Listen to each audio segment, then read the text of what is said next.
진리입니다, 여러분. 자, 그러면 이런 진리를 구원받은 이후에 성도 개개인이 또 교회가 또 교단들이 나서서 이와 같은 진리를 밖에 있는 많은 사람들에게 전달해야 되는 겁니다. 근데 전달하려고 하면 전달할 수 있는 자유가 있어야 전달할 거 아닙니까, 여러분? 맞습니까? 전달할 수 있는 자유가 있어야 전달할 거 아니에요? 자, 그래서 예수님이 이 땅에 왜 성육신 하시고 왜 예수님이 십자가에서 죽기까지 저와 여러분을 사랑해 주셨는가? 성경 말씀을 통해 잠시 말씀을 드리겠습니다. 우리 예수님이 30살 되셨을 때 공생애를 시작하셨어요.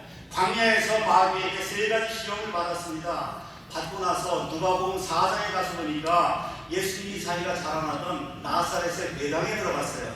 회당에 들어갔더니 섬기는 자가 두루마리를 가져다 줬습니다. 그랬더니 예수님이 그 두루마리 가운데 어떤 부분을 펴시냐 하면 이사야서 61장 1절에서 2절 말씀을 펴시며 내가 바로 이 목적을 이루기 위해 이 땅에 왔다고 예수님이 말씀해 주십니다. 어떤 내용인가 제가 읽어드리겠습니다.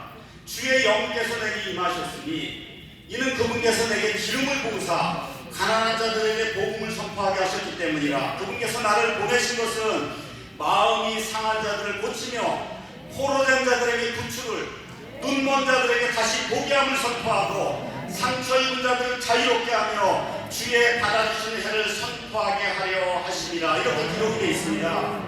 여러분, 예수님이 왜 오셨다고요?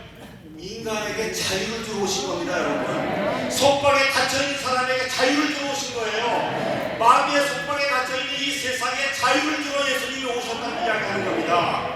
자, 그래서 이와 같은 걸 우리가 한마디로 구원이라고 얘기하는데 많은 분들이 구원이라고 얘기하니까 그냥 영원 구원만 자꾸 생각하는데 여러분, 이 구원의 핵심 단어가 뭐냐? 속박에서 풀린 사람을 자유롭게 놓아주는 게 구원입니다, 여러분. 세상에서 죄에서 마귀에게서 풀려나서 자유롭게 행할 수 있는 그런 사람으로 만들어주는데 이게 성경의 구원입니다. 자, 예수님께서 사도 바울을 선택했어요. 사도 바울에게 나타나셔서 뭐라고 말씀하시느냐? 사도행전 26장 17에서 18절 가서 보니까 이렇게 기록이 되어 있습니다. 내가 너를 백성과 유대인 백성과 이방인들에게서 건져내서 이제 그들에게로 보내는 목적이 있다. 그 목적이 뭐냐? 그들의 눈을 열어줘야 된다는 겁니다. 여러분, 이 땅에 태어나서 다 마귀의 자식으로 태어나면 예수님의 영광의 빛을 볼 수 없도록 마귀가 눈을 막아놨습니다, 여러분. 그래서 예수 그리스도의 사람이 되면 그러면 이 갇혀있는 눈을 열어주는 사람이 되어야 되는 겁니다. 그들의 눈을 열어줘서 그들을 어둠에서 빛으로 인도하고 사탄의 권세에서 하나님께로 돌아오게 하는 그 일을 하기 위해서 사도 바울을 선택하셨다고 예수님께서 말씀해 주셨어요. 또 그들이 죄들의 용서를 받고 내 안에 있는 믿음으로 거룩히 구별된 자들 가운데서 상속 유업을 받게 하려 합니다. 이렇게 기록이 되어 있습니다. 우리 예수님도 이 땅에 왜 오셨어요? 인간에게 자유를 주러 오셨습니다. 이 사도 바울 온 세상을 돌아다니며 예수님의 복음을 선포했어요. 복음의 핵심 메시지가 뭡니까? 하나님께서 자유를 주신다고 하는 거. 너희가 해방의 자유로 자유롭게 되었으니 다시는 속박의 멍에를 매지 말라고 하는 이 말씀을 온 세상에 선포하고 다니며 죽어있던 사람의 영혼을 살리고 이 이교도의 우상세계에서 하나님이 주시는 아름다운 문화를 만들 수 있는 이와 같은 사람들을 만드는 역할을 했던 게 바로 사도 바울인 것입니다. 자, 그래서 기독교는 어떤 거냐? 이 세상 모든 사람들에게, 기독교인들만이 아니라 이 세상에 살고 있는 모든 사람들, 하나님의 형상을 받고 지음받고 태어난 모든 사람들에게 죄와 사망과 지옥과 마귀에게서 벗어나도록 예수님이 주시는 해방의 자유를 선포하는 시스템이 바로 기독교입니다, 여러분. 무엇이든지 사람을 속박으로 몰아넣는 것, 암흑으로 몰아넣는 것, 부지로 몰아넣는 것, 이런 모든 것을 탈피해서 사람에게 영원한 자유를 허락해 주는 것이 바로 기독교입니다, 여러분. 자, 그러면 구원받아서 예수 그리스도를 정확히 하게 될 때 반드시 나타나는 현상이 있습니다. 반드시 나타나는 현상.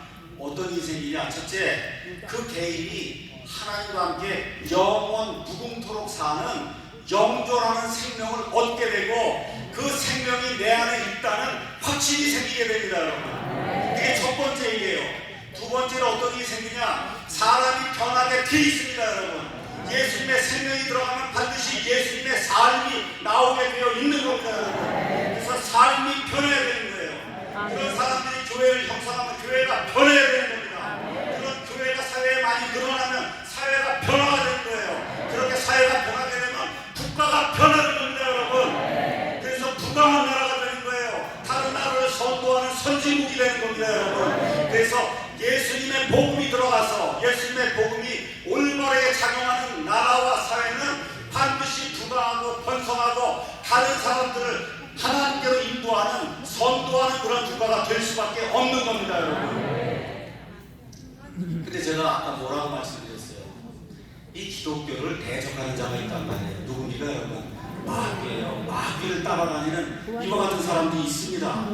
자, 제가 이제 역사 이야기를 좀 하도록 하겠습니다. 정교 분리를 얘기해야 되기 때문에 역사 이야기를 하겠습니다. 자, 예수님께서 이제 승천하신 이후에 이제 한 60년이 이제 지나면서 계시록에 가서 보시면 니골라 당이 나옵니다. 자, 어떤 일이 생겼냐? 로마 정부가 계속해서 기독교인들을 잡아 죽이고 박해를 하고 하면 할수록 기독교가 점점 더 부흥하는 거예요. 그래서 결국은 어떤 사람을 이 땅에 내냐? 콘스탄틴이라고 하는 대제를 이 땅에 이제 내게 됩니다. 여러분 역사 시간에 313년에 밀라노 칙령을 발표했다 이런 얘기 들으셨어요? 그래서 콘스탄틴 대제가 기독교를 공인했다. 여러분 기독교 공인한 게 아니라 좁은 길을 걷고 있는 이 기독교인들이 세상과 타협해서 큰 길로 가게 만든 장본인이 콘스탄틴 대제입니다, 여러분. 이렇게 해서 어떤 일이 생겼냐? 로마의 황제가 교회의 수장이 되는 일이 생겼어요, 여러분. 로마의 황제가 교회에 으뜸가는 사람이 되는 그런 일이 생겼어요. 여러분 니케아 공회라는 말 들어봤습니까? 삼위일체 논쟁이 일어난 니케아 공회를 누가 열어요? 교회가 열잖아요. 그 마지막 결정을 누가 해요? 황제가 하는 겁니다, 여러분.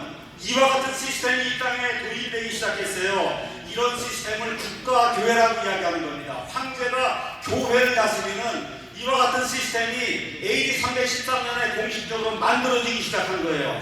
자, 이러는 가운데 어떤 일이 생겼냐? 서쪽에는 로마가 망하기 시작했습니다. 이렇게 하다 보니까 로마의 주교, 감독이 교황이 돼서 세상 만국을 지배하기 시작했어요. 그래서 아까는 국가교회였는데 이번엔 교회 국가가 된 겁니다. 교회가 국가를 다스리는 그런 체제가 이 땅에 등장을 하기 시작한 거예요. 자, 이 교회 국가의 특징이 뭐냐?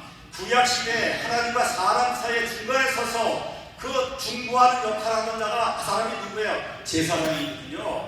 예수님이 다 이뤘다고 말씀하실 때 성전의 휘장이 달라지면서 하나님과 사람 사이에 이 제사장을 통하지 아니하고 직접 들어갈 수 있는 시대를 여셨는데 어떤 사람들이 생겨났어요. 또 성도들과 하나님 사이에 중간에 서서 제사장 역할을 하는 사람이 나타났어요. 그 사람이 로마 가톨릭 교회의 신부입니다, 여러분. 그래서 영어로 뭐라 그래요? 프리스트라고 얘기하는 거예요. 제사장 그룹이 또 등장을 하기 시작한 겁니다. 자, 이제 이렇게 되면서 어떤 일이 생겼냐? 무려 1000년 동안 세상의 역사가들이 중세 암흑 시대라고 하는 그러한 깜깜한 것 같은 시대가 열리게 된 거예요. 성경을 금서로 지정해서 성경을 읽을 수도 없고 성경 말씀을 인쇄할 프린트할 수도 없고 오직 어떻게 예배를 드려야 돼요? 라틴어로 예배를 드리는데 라틴어를 어떻게 알아듣습니까? 그렇죠? 믿음은 들음에서 오고 들으면 하나님의 말씀에 의해서 오는데 말씀을 듣지 못하는데 어떻게 구원받을 수가 있어요? 그게 무려 1000년이 지속이 된 겁니다, 여러분. 무려 1000년. 그래서 이 교회 국가교회가 무려 1000년 동안 지속이 되다 보니까 유럽에 살고 있던 모든 사람들 가운데 구원받을 수 있는 사람이 거의 없었던 거예요. 이것이 바로 국가교회, 교회 국가가 되면 나타나는 것 같은 악한 현상입니다. 다시 말해 국가가 지정해주는 천주교회만 믿어야 되는 거예요. 태어나면서부터 죽을 때까지 천주교회만 믿어야지 그거 외에는 믿을 수 없도록 만드는 이와 같은 국가교회, 교회 국가 체제가 무려 1000년이 지속이 된 거예요. 다른 거 믿을 수가 없는 사회가 된 겁니다. 이래서 이와 같은 시대를 기독교 시대가 아니라 미국에 있는 사람들은 교회교 시대라고 이야기하는 거예요. 여러분, 교회는 구원을 주지 못합니다. 교회는 우리 구원받은 사람이 교회예요. 이 교회는 구원을 주지 못해요. 구원은 예수님을 통해서 오는 겁니다, 여러분. 자, 이렇게 이제 돼서 이거를 타개하기 위해서 1517년 10월 31일 여러분이 잘 알고 있는 것처럼 마르틴 루터라고 하는 천주교회가 사제가 비텐베르크 그 성문 안에다 뭘 받았어요? 95개 전 반박문을 받았습니다. 사람은 행위를 통해서 구원받을 수 없는 겁니다, 여러분.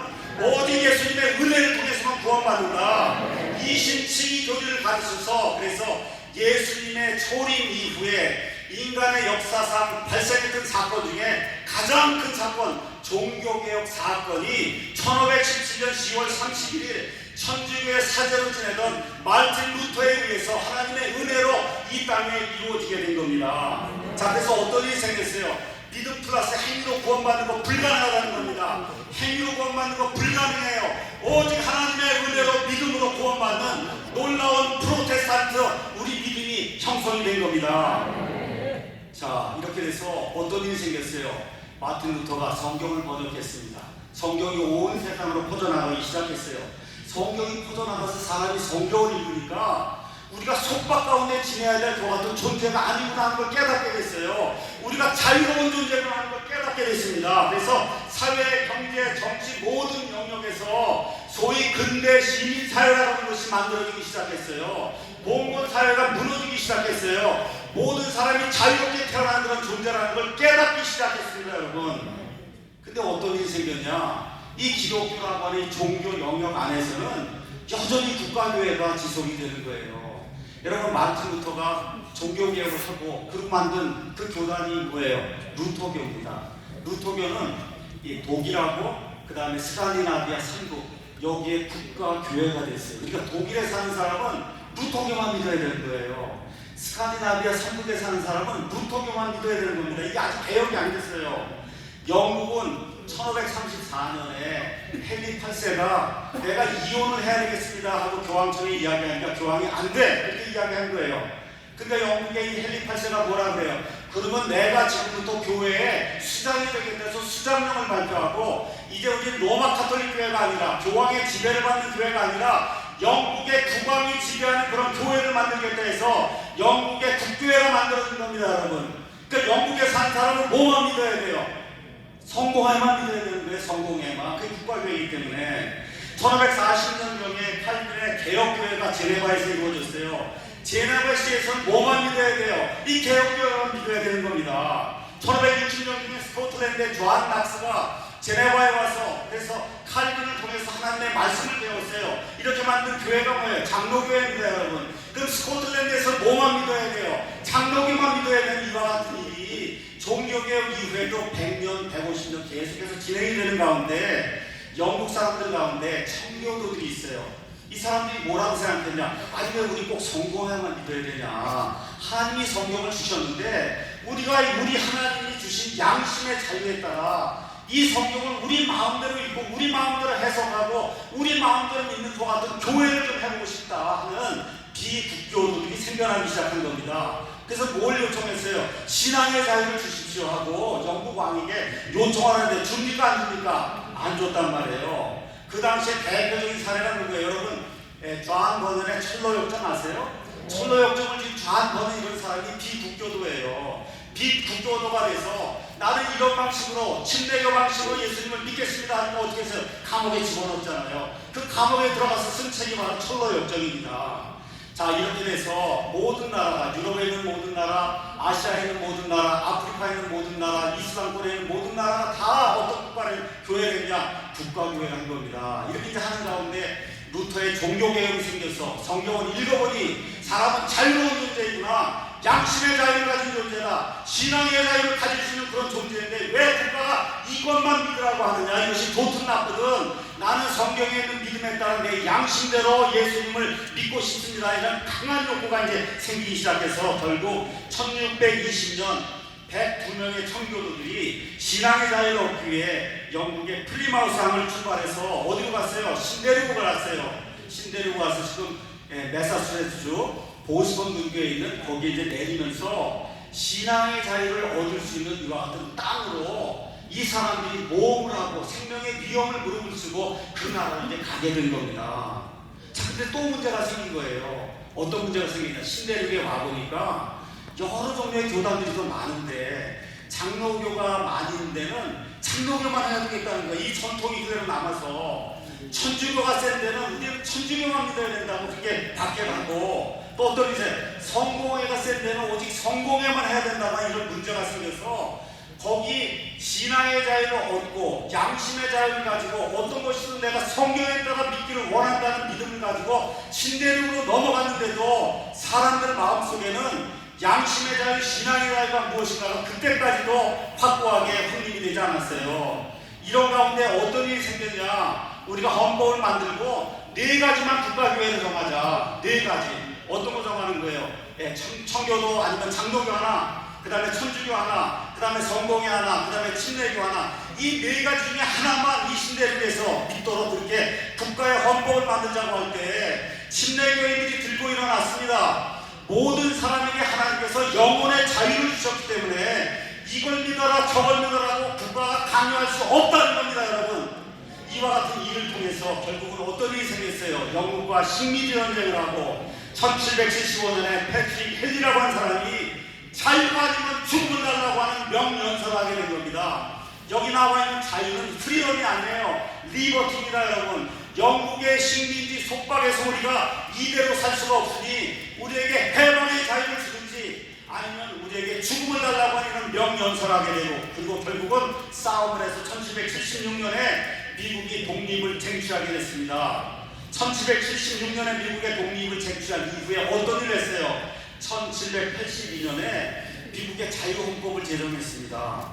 이 미국의 자유헌법에 인간이 이 땅에 존재한 이래로 유사 이래로 처음으로 양심의 자유가 헌법에 보장이 되게 됐어요. 그게 어떤 걸로 나타나냐? 국가는 특정 종교를 국교로 정할 수가 없고 특정 종교를 선호하거나 특정 종교를 박해할 수 없다고 하는 이와 같은 사항을 헌법에 담게 된 겁니다. 여러분, 이것이 바로 국가와 교회의 분리가 시작이 된 거예요. 국가와 교회가 분리된 겁니다. 여러분, 국가와 교회가 분리가 돼서 한 국가가 너는 이것만 믿어야 된다, 나는 이거를 선호하니까 넌 이걸 믿고 나는 저걸 싫어하니까 나는 그걸 믿지 않겠다고 하는 이런 거를 국가가 할 수 없도록 만든 양심의 자유, 신앙의 자유가 이 헌법에 처음으로 명기된 것이 바로 미국의 자유헌법인 겁니다. 그래서 이 미국의 자유헌법이 어떻게 됐어요? 이승만 대통령을 통해서 우리나라에 들어와서 1948년 8월 15일 이 나라가 건국이 되는 그 순간에 미국의 자유헌법을 그대로 가지고 왔어요. 그래서 어떻게 되고 있어요? 그 이후로 우리나라는 100% 국가와 교회의 분리를 실천하고 있는 겁니다. 여러분, 우리 대한민국 정부 어느 정부도 이걸 믿어라 저걸 믿어라 하지 않고 있습니다. 여러분, 맞습니까? 자, 근데 무슨 일이 생겼냐? 무슨 일이 생겼어요? 우리나라 문제가 뭐예요?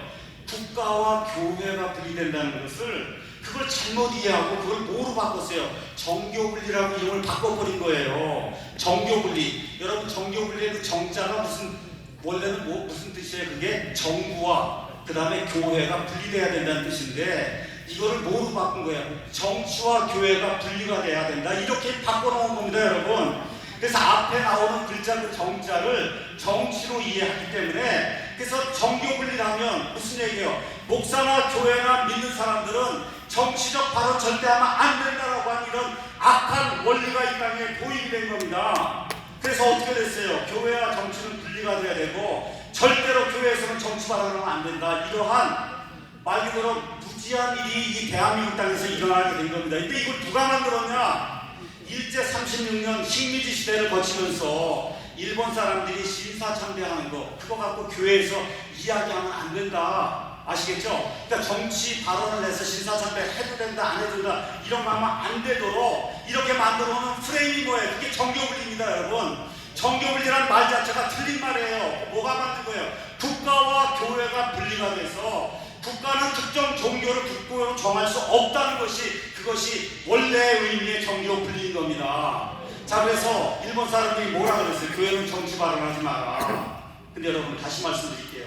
이 국가와 정교의 교회의 분리를 이야기하는 건데 이미 신사참배하라고 일본 사람들이 와서 우리나라 교회들에게 강요한 것 자체가 이미 뭐예요? 국가와 교회의 분리를 어긴 거 아닙니까? 여러분, 이걸 믿어라 저걸 믿어라 할 권리가 국가에 있을 리가 없습니까? 없어요. 이런 프레임으로 나온 것 같은 단어가 정교분리예요. 그러니까 정교분리를 갖다 버려야 되는 겁니다, 여러분. 원래 맞는 말이 뭐예요? 국가와 교회의 분리입니다. 이걸 짧게 얘기하면 국교분리라고 이야기해야지, 정교분리라고 해서 정치와 그 다음에 이 교회가 분리가 돼야 된다 하는 이런 생각을 하는 거, 이것은 기독교의 가치가 아니라고 하는 걸 여러분에게 분명히 말씀드립니다. 자, 그러면 이 모든 것이 어디에서 생겼냐? 미국에서 생겼어요. 이제 200년 조금 넘어간 겁니다, 여러분. 자, 그러면 자유헌법을 만든 미국을 한번 보겠습니다. 자, 미국을 만든 이 건국의 아버지들이 다 누구예요? 기독교인들이에요. 그래서 하나님이 주신 자유를 잘 지키려고 하면 이런 가치를 잘 전달할 수 있는 인재를 키워야 되겠다, 이렇게 그 사람들이 생각을 한 거예요. 그래서 그 미국 식민지 신대륙 땅에서 가장 똑똑하고 지능 수준이 높고 인물이 잘생기고 말을 잘하고 하는 그런 사람들을 목사를 만들어야 이 나라가 오랫동안 유지가 되고 하나님의 뜻대로 번영하는 그런 나라가 되겠다, 이렇게 생각해서 만든 대학들이 아이비리그 대학입니다, 여러분. 하버드 대학, 예일 대학, 프린스턴 대학, 침례 대학, 브라운 대학, 이 모든 대학이 목사를 만들기 위해 만든 것 같은 대학이에요, 여러분. 이게 무슨 이야기냐? 목사는 교회 안에서만 영향력을 발휘하는 사람이 아니라 교회가 속해 있는 전 커뮤니티 사회에 좋은 영향을 미치고 사람들을 좋은 것으로 인도하는 영향력을 미칠 수 있는 사람이 되어야 된다고 해서 가장 우수한 사람들을 목사로 만들기 위해서 아이비리그 대학을 미국의 선조들이 만든 겁니다, 여러분. 자, 그러면 목사는 어떤 사람이냐? 목사는 하나님의 총체적인 진리를 가르쳐야 될 사람이에요. 사도행전 20장에 가서 보니까 사도 바울이 에베소 교회 장로들을 불렀어요. 뭐라고 얘기했어요? 내가 하나님의 모든 계획을 너에게 다 이야기했기 때문에 하나님 앞에서 너희 뒤에 대해 내가 부재하다고 이야기했어요. 창세기부터 요한계시록까지 나오는 하나님이 인간에게 주시고자 하는 모든 계획을 인간에게 가르쳐야 될 책무가인 사람이 바로 목사입니다, 여러분. 가장 똑똑하고 스마트하고 이 인간 세상에 돌아가는 모든 일을 잘 꿰뚫어 알아서 사람을 하나님께로 인도할 수 있는 능력을 가진 사람이 목사인 겁니다, 여러분. 자, 하나님은 교회 안에서만 하나님이 아니에요. 이 하나님의 진리는 교육에서도 진리가 있어요. 누구의 진리입니까? 하나님의 진리예요. 여러분, 예술에도 진리가 있어요. 하나님의 진리입니다, 여러분. 경제에도 진리가 있어요. 하나님의 진리입니다. 문화에도 하나님의 진리가 있어요. 인간이 사는 모든 영역에 있는 모든 진리는 다 하나님의 진리이기 때문에 성경 말씀을 통해서 목사가 하나님의 모든 계획과 진리를 성도에게 바로 가르쳐야 될 그와 같은 의무와 책임이 있는 것입니다. 자, 그러면 저와 여러분 지금 대한민국에 살고 있어요. 우리 삶의 영역이 많이 있어요. 말씀드렸는데 문화도 있어요, 교육도 있어요, 철학도 있어요, 그렇죠? 예술도 있어요, 경제도 있어요. 다 영역이 많은데 우리 인간 삶의 영역에 가장 크게 영향을 미치는 영역이 뭡니까, 여러분? 정치예요. 정치. 저와 여러분의 삶에 가장 큰 영향을 미치는 그 영역이 뭐예요? 정치예요. 예를 들어봐요. 동성애법 통과되는 거 여러분 원하십니까? 원하지 않습니까? 그 누가 만들어요? 그 법을 누가 만들어요? 국회가 만드는 거예요. 정치가 만드는 겁니다. 그러니까 저와 여러분이 올바로 투표해서 동성애 반대하는 정치인을 만들어야 이 나라가 오래 갈 수 있는 겁니다, 여러분. 그렇기 때문에 정치가 우리 삶에 가장 큰 영향을 미치기 때문에 우리 그리스도인들이 하나님의 성경 말씀에 근거해서 이것은 하나님의 진리가 아니다라고 이야기하고 이렇게 해야 우리 민족이 오래 살고 번영할 수 있다고 저와 여러분이 이야기해야 될 책무가 있는 겁니다, 여러분. 자, 그래서 많은 미국의 정치학자들이, 많은 미국의 성경학자들이 정치를 가지고 이야기하면서 예를 드는 두 국가가 있어요. 한 국가가 어디냐? 대한민국입니다, 여러분. 다른 한 국가가 어디냐? 저 북한입니다, 여러분. 뭘 보여주고 이야기하냐? 밤에 인공위성으로 찍은 사진을 보여주고 이야기해요. 인공위성으로 밤에 사진을 찍으면 저 북한 반은 완전히 깜깜이고 이 대한민국은 완전히 빗덩어리로 되어 있는 거 여러분 아십니까? 맞습니까, 여러분? 대한민국과 북한이 지금부터 약 74년 전에 해방이 돼서 똑같은 스타트 라인에서 시작을 해서 74년이 흘렀어요. 이 대한민국은 세계 경제 10위가 되는 대국이 됐습니다. 자유를 누리는 국가가 됐어요. 양심의 자유를 누리고 교회를 할 수 있는 그런 국가가 됐습니다, 여러분. 이 동일한 기간에 똑같은 말을 쓰고 똑같은 피를 가지고, 그렇죠, 똑같은 옷을 입고 똑같이 생긴 그런 사람들이라는 북한은 이 세상에서 가장 못 살고 자유를 누리지 못하고 교회를 할 수 없는 이와 같은 공산주의 독재 국가가 된 겁니다, 여러분. 왜 이런 일이 발생했어요? 정치 때문에 발생한 겁니다, 여러분. 정치 때문에 발생한 거예요, 여러분. 다른 데 이유가 없는 겁니다, 여러분. 말이 틀려서 그런 게 아니에요. 생기가 틀려서 그런 게 아닙니다. 뭐 때문에 그러냐? 정치 때문에 그렇게 된 거예요. 우리 대한민국은 자유민주주의 시장경제 체제라고 하는 정치제도를 도입했기 때문에 이 자리에 있는 거고, 저 북한은 공산주의 사회주의를 도입했기 때문에 저 모양 저꼴로 지금 남아있는 겁니다, 여러분. 아멘. 맞습니까? 아멘. 정치가 이렇게 중요한 거기 때문에, 그래서 우리 그리스도인들이 정치에 대해서 똑바로 생각하고 우리 정치하는 분들이 정치를 잘 할 수 있도록 조언도 주고 비판도 하고 해야 되는 그와 같은 책무가 우리에게 있는 겁니다. 아멘. 제가 여러분에게 크리스찬의 정치 참여에 대해서 잠시 말씀을 드리겠습니다. 많은 사람들이 정치는 특별한 사람만 하는 거다, 이렇게 이제 생각을 하는데 아닙니다, 여러분. 정치는 특별한 것도 아니고 어려운 것도 아니에요. 자, 정치는 어떻게 생기는 거냐? 사람들이 흩어져 살다가 우리 공동체를 이루어보자, 예를 들면 나라를 이루어보자, 이렇게 하고 공동체를 만들면 질서를 유지해야 되잖아요. 다른 나라가 쳐들어오면 막아야 되잖아요. 그러니까 안보를 걱정해야 되잖아요. 또 먹고 살기 위해서, 그렇죠, 먹고 살 수 있는 방안을 마련해야 되잖아요. 거기 사는 사람들 교육을 해야 되잖아요. 여러분, 그게 정치입니다. 맞습니까? 이렇게 공동체가 추구해야 될 가치를 정하고 문제 해결을 위해서 제도를 만들고 정책을 만들고 집행하는 게 정치예요, 여러분. 별거하는 거예요. 정치가 별거하는 겁니다. 다시 말씀드려, 우리가 살고 있는 이 가정이 확대가 되면 그게 국가가 되는 거예요, 여러분. 가정생활의 확대가 바로 국가의 정치고 경제인 것입니다. 가정생활이 확대가 되면 바로 국가의 경제고 국가의 정치가 되는 거예요. 그러니까 정치가 이상한 게 아니에요. 어려운 게 아닙니다. 특별한 거 아니에요. 제가 여러분에게 물어보겠습니다. 가정살림 누가 책임져야 됩니까? 제가 책임져야 돼요. 제 가족은 제가 책임져야 되잖아요. 정치는 나라 살림하는 거예요. 여러분, 그러면 당연히 나라 살림은 누가 책임져야 됩니까? 국민이 책임져야 되는 겁니다, 여러분. 국민이 바른 소리를 내고 국민이 조언을 하고 안 되면 잘못한다고 비판하고 그거 국민이 해야 정치가 제대로 돌아가는 거예요. 그럼 여러분에게 묻겠습니다. 크리스찬은 이 나라의 국민입니까, 아닙니까? 국민이죠. 그러면 당연히 나라 살림에 대해 걱정해야 됩니까, 안 해야 됩니까? 그게 바로 정치에 대해서 그리스도인들이 걱정하고 정치에 대해서 올바른 조언을 해야 되는 겁니다, 여러분. 그래서 우리 대한민국의 모든 국민은 그리스도인이든 불교도든 아무 믿음도 갖지 않는 이런 불신자든 당연히 정치에 대해서 의견을 말할 수 있는 권리를 가지고 있고, 당연히 나라가 잘 되도록 그 의견을 개진해야 되는 책무를 가지고 있는 겁니다, 여러분.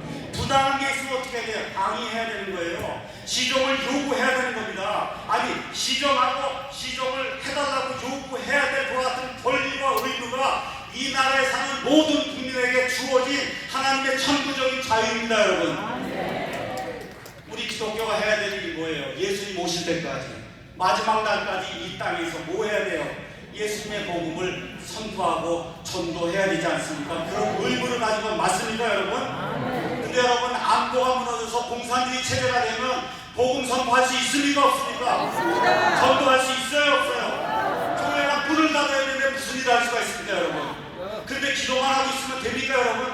안 된단 말이에요. 기도만 하고 있으면 안 되는 거예요. 기도만 하고 있으면 모든 문제가 다 해결된다면 여러분, 전도할 필요가 뭐가 있어요? 그렇지 않습니까? 복음 전도지들 들고 나갈 필요가 뭐가 있어요? 기도만 하면 다 끝날 텐데. 맞습니까, 여러분? 맞습니다. 비디오 선교할 필요도 없어요. 문서 선교할 필요도 없어요. 거리 설교할 필요도 없어요. 해외 선교할 필요도 없어요. 기도만 하면 다 끝나는데 뭐가 할 필요가 있습니까, 여러분? 근데 여러분, 실제로 기도만 해요? 아니면 진짜 나가서 복음 선포를 해요? 전도지도 나눠줘요? 해외 선교도 여러분 하시죠? 기도만 하고 있는 사람이 어디 있어요? 해야 되지 않습니까? 자, 이렇게 기도만 하지 않고 여러분이 복음을 선포하기 위해서 각종 노력을 지금 기울이고 있잖아요. 자, 그러면 국가의 안보를 지키기 위해 노력하는 거, 다시 말해 정치적인 발언하는 거, 이거 해도 돼요, 안 돼요?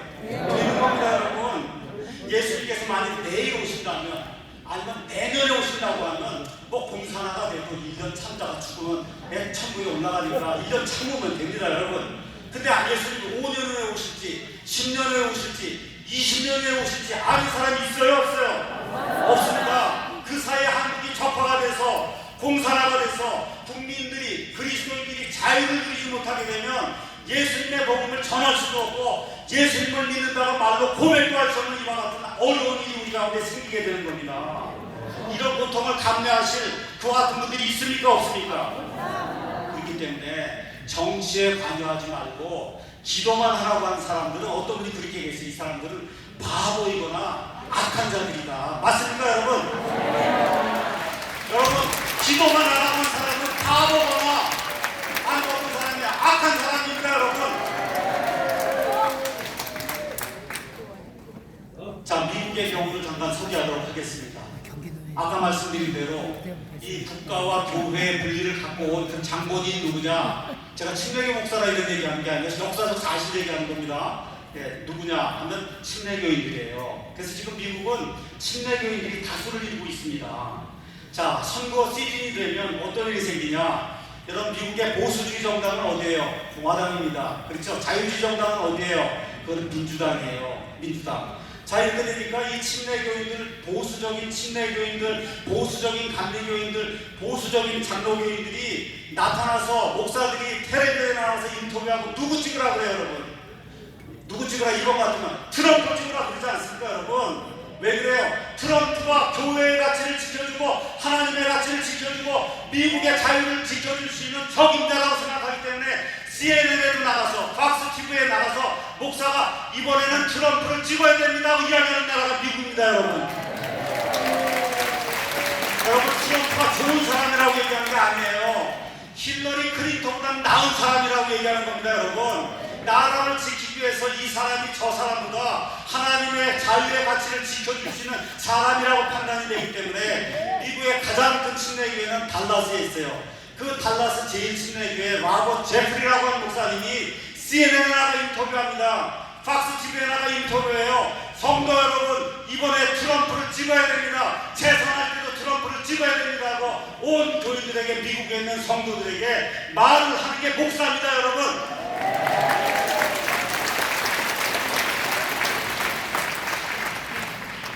국가와 교회는 분리가 되어 있지만 저와 여러분이 아이들과 함께 이 땅에 살기 위해서는 하나님의 가치가 더 오래 유지가 돼야 믿음 생활할 수 있는 거 아닙니까, 여러분? 그래서 목사가 나가서 텔레비전 방송에서 이번에는 트럼프를 찍어야 된다고 이야기하는 겁니다, 여러분.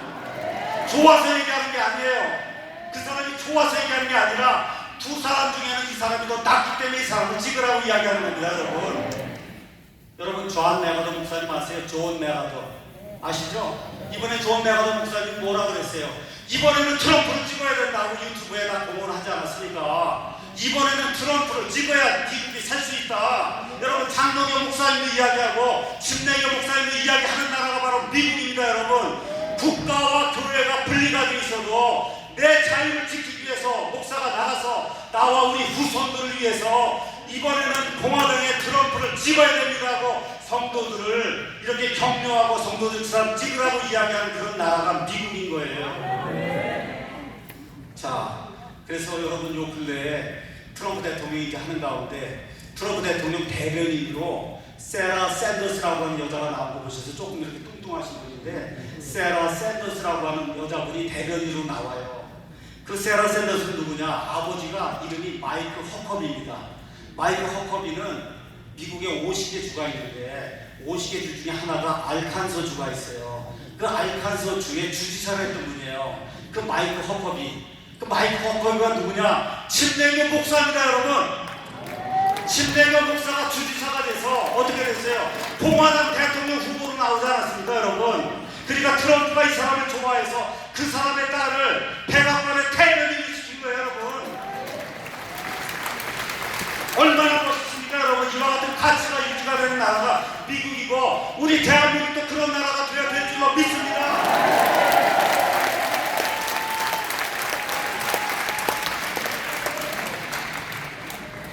미국만큼 국가와 교회가 완전히 분리된 국가가 없습니다.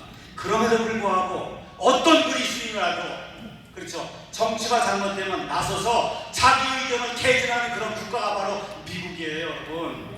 자, 그래서 지금 이 시대에는 왕정 시대는 아닙니다, 여러분. 지금은 국민이 주권자예요. 국민이 주권자입니다. 자, 국민이 주권을 가지고 어떤 사람을 대통령으로 뽑는 거예요. 맞습니까, 여러분? 하나님이 그와 같은 좋은 시대를 열어주셨어요. 그럼 우리 기독교인들은 어떻게 됩니까? 기독교의 가치를 지킬 수 있는 사람을 뽑아야 되는 겁니다, 여러분.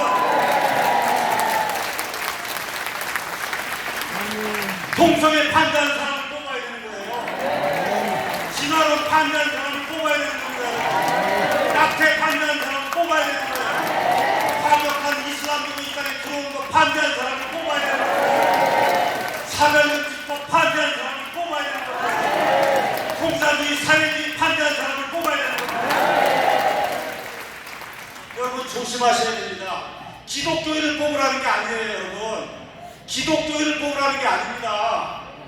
여기 선거 때만 되면 그러면 이렇게 들어와서 기독교인이라고 그러고 인사하겠다고 들어오는 사람, 이런 사람 뽑으면 안 되고 어떤 사람을 뽑아야 되냐? 기독교의 자유 가치를 지켜줄 수 있는 사람을 뽑으면 되는 거예요. 그 사람이 불교를 믿든 천주교를 믿든 불신론자가 돼도 좋습니다. 동성애 반대하고 진화론 반대하고 낙태 반대하고 과격한 이슬람 반대하고 차별금지법 반대하면 그 사람을 찍어야 저와 여러분의 자유의 가치가 지켜질 수 있는 겁니다. 자유민주주의, 자유시장경제 체제에 대한 확고한 믿음을 가진 사람, 이 사람을 뽑아야 저와 여러분의 자녀들이 이 땅에서 번영할 수 있는 겁니다, 여러분. 세계 역사를 여러분에게 잠시 말씀드리도록 하겠습니다. 성경대로 믿으면 성경에 나와 있는 그 연대기를 옛날에 어시라고 한 분이 연대기를 쭉 정리를 했어요. 누구는 몇 살을 살고 누구는 몇 살을 살고 누구는 몇 살을 살고 해서 어시의 그 연대기를 보면 대략적으로 인간이 출생해서 지금까지 약 6,000년 정도 시간이 걸렸다고 합니다. 자, 미국의 건국의 아버지들이 자유헌법을 만들었어요. 자유헌법이 어디서 나왔어요? 성경에서 나온 겁니다, 여러분. 그래서 이 사람들이 성경을 통해서 자세히 살펴보니까 어떤 걸 발견했냐? 개인이든 통치자든 지도자들이 하나님의 진리를 추구하려고 했으면 그 개인과 국가가 번영을 한다는 걸 알게 된 겁니다, 여러분. 여러분, 이 서구 근대사회는 두 가지 기본 주춧돌이 있어요. 그걸 미국 사람들은 뭐라고 얘기하냐? 주디오 크리스찬 밸류라고 얘기해요. 하나는 유대교의 가치, 하나는 기독교의 가치. 이 두 가치를 지키면 그 개인과 국가는 번영한다는 겁니다, 여러분.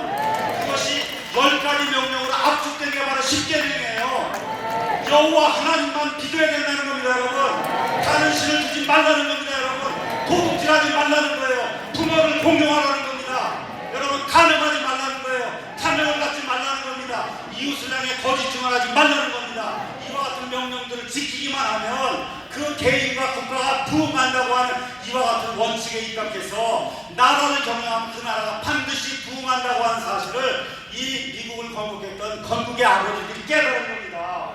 그래서 이 사람들은 이 기독교 성경에서 발견한 이런 가치들을 자유헌법에다 기술을 했어요. 그렇게 하고 이거를 진리를 추구하려고 노력을 했어요. 이런 가운데 어떤 일이 생겼냐? 지난 6,000년 동안의 인간 역사 가운데 가장 강력하고 강성한 국가가 된 나라가 미국입니다, 여러분. 왜 그래요? 하나님의 가치를 지키려고 할 때 하나님께서 가장 강력하고 최강국이 될 수 있도록 만들어 주신 것을 여러분이 믿어야 됩니다, 여러분. 그 시작이 어디서부터 됐어요? 영국부터 된 거예요, 영국. 앵글로색슨족, 그 영국 사람들이 자유를 추구하고 하나님의 가치를 추구하고 이런 사람들의 후예가 미국으로 넘어가서 자유헌법을 만들고 온 세상에 자유를 전파하게 될 때 이 사람들에게 영향을 받은 국가는 지금 이 세상에서 보세요. 캐나다, 미국, 뉴질랜드, 호주, 일본, 맨 마지막으로 이승만 대통령을 통해 막차를 탄 나라가 어딥니까, 여러분? 대한민국입니다, 여러분. 이 사람들이 해양 세력이에요. 이 앵글로색슨족에 하나님의 자유 가치를 들고 있는 나라들이 이 세상에서 가장 잘 사는 나라입니다, 여러분. 왜 그래요? 하나님이 잘 살게 해주겠다고 했기 때문에 하나님의 자유의 가치를 지키면 잘 살게 돼 있는 겁니다, 여러분. 일본은 하나님을 믿지 않습니다. 근데 뭘 받아들였어요? 하나님의 가치를 먼저 받아들인 거예요. 150년 전에 이 자유의 가치를 미리 받아들여서 저 나라가 선진화가